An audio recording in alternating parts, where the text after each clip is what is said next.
Hey, it's Eric. On this video, I want to talk to you guys about building a team that's going to set you up for success in trucking. I'm going to save the best for last on this one. I'm just going to lightly touch on a couple things here, but you're going to want a good insurance agent.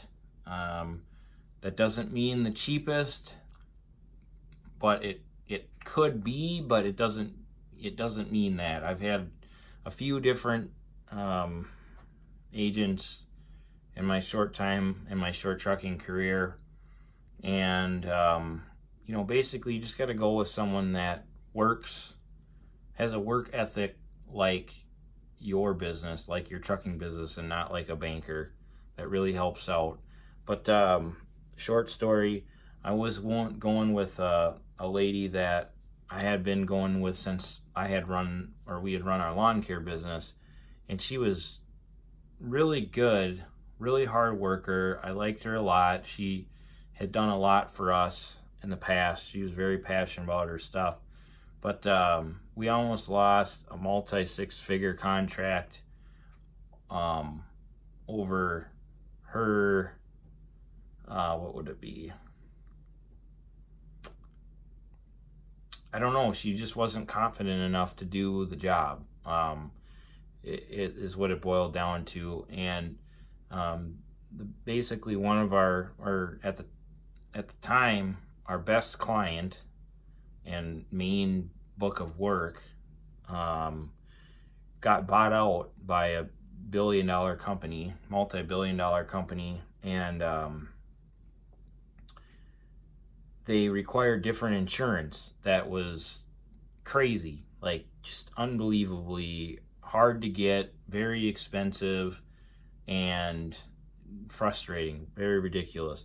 It requires different riders on your insurance, and I don't know if you guys have ever heard of subrogation and subrogation and just weird stuff. So what ended up happening was it took my insurance agent that we used to have a month to get this stuff over. It was over a month. It took her to get all this stuff together. And she sent it in, and we had, it was crazy. But anyways, she got it all together. She sent it in. She showed us the proof of what she was sending our clients. And my wife, who was very involved in our business on the office side of things, she saw that it wasn't right. She didn't do it right. After a month of all this stuff and just the wheels just slowly turning and stuff like that, it just didn't work out. And so they tried it, and then it got declined, and then it was going to have to take, like maybe another month. Who knows? Or I don't know. It was crazy. So we at one time switched over to another lady.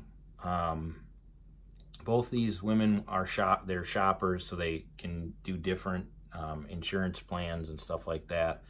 And they kind of find the best rate for what makes sense for us. And I believe we switched to her when we started car hauling, because she could do some things that this other lady couldn't. But then it was way more expensive, and then we kind of played the game where we're trying to lower expenses. And then we went back with this other lady. Well, because we liked her and she was cheaper later on down the line. Well, what ended up happening was I was panicking and calling people, and people were just in my ear talking like, oh yeah, I can do this, this is no problem. And I didn't believe them. And I talked with this lady, her name was Terry, and she said, I can get this done for you. I don't know how long it's going to take, but I can do this for sure. So I reluctantly told her to do it. I had two other insurance people working on it besides her, and whoever could get it done the fastest, it didn't matter how much it cost, I just need to get it done. Well, Terry got it done in a day, so it took this other lady over a month to get a decline, and it took this lady a day. And from that point on, it doesn't matter. What it is she deals specifically with trucking. She's specialized in that, and I pay a little bit more for it. But every time I want to sign a new carrier packet and get signed up with a new company to haul for, I do it. I call her, I tell her I need it done, and it's done Monday through Friday. It's done. If I call at 4:00 on Friday, more than likely it's going to get done that day and sent off to the new client that we just got signed up with. So that's huge, and it takes some time to find people like that. The next thing I want to talk to you guys about is a banker. This is basically your circle of influence and your network of people that are going to help you be successful as a owner operator and having a small fleet of trucks. So I have a banker so I like small banks. I like being able for people to meet with me and know me and be able to call them up and say, hey, I want to do this, and more of, it's not doing business on a handshake, but I don't want to screw around with Wells Fargo and all that BS and talk to some goofball that doesn't make nearly as much money as me and is trying to tell me that I don't qualify for a loan because they don't understand that as a trucking company, the goal is to show that you don't make money, and they don't understand, they want to, it's crazy. So one of the things that has taken me a long time to do is just find the right people. And now I'm actually with a bank. This is crazy. It funded its bank by owning equipment. So the bank is funded by basically the trucking industry, but not. It's actually busing. So they are a massive busing company and have I don't even know how big they are, but they own a bank and they have multiple branches. So they're pretty huge, and they've been doing it for a long time. And they're in multiple states with their buses, and they do coaches and school buses and all sorts of stuff.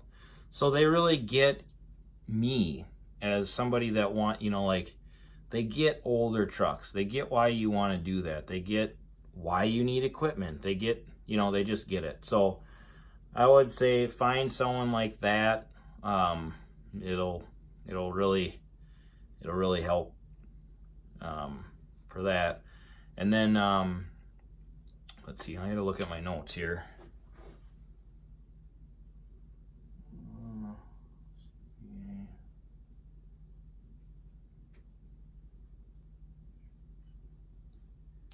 Okay, so you want to have a really good CPA or tax advice accountant, and somebody that gets depreciation with equipment. We're talking about, I don't feel like it's a necessity that they've got to be expensive, and just because they are expensive doesn't mean that they're going to be good. But we're not talking about H&R Block here. We're talking about a private small firm that has got some really good guys that are on the ball and women that are on the ball, and if they know trucking, that would be a plus, but they just need to know depreciation and equipment, and that'll help you out a lot. And then the last thing, which is the most important thing to have in your circle of influence, is a small shop that can help you out and that you can, pay for their services, not help you out, do stuff for free, but that you can have a relationship. You walk in the door and they say, oh no, look at this guy. What is he doing here? Now would you break? You need that kind of relationship with a shop. Okay? You got to have it, because they can get you in. They know that your livelihood is online. If if your transmission goes out, you can't afford to wait a week.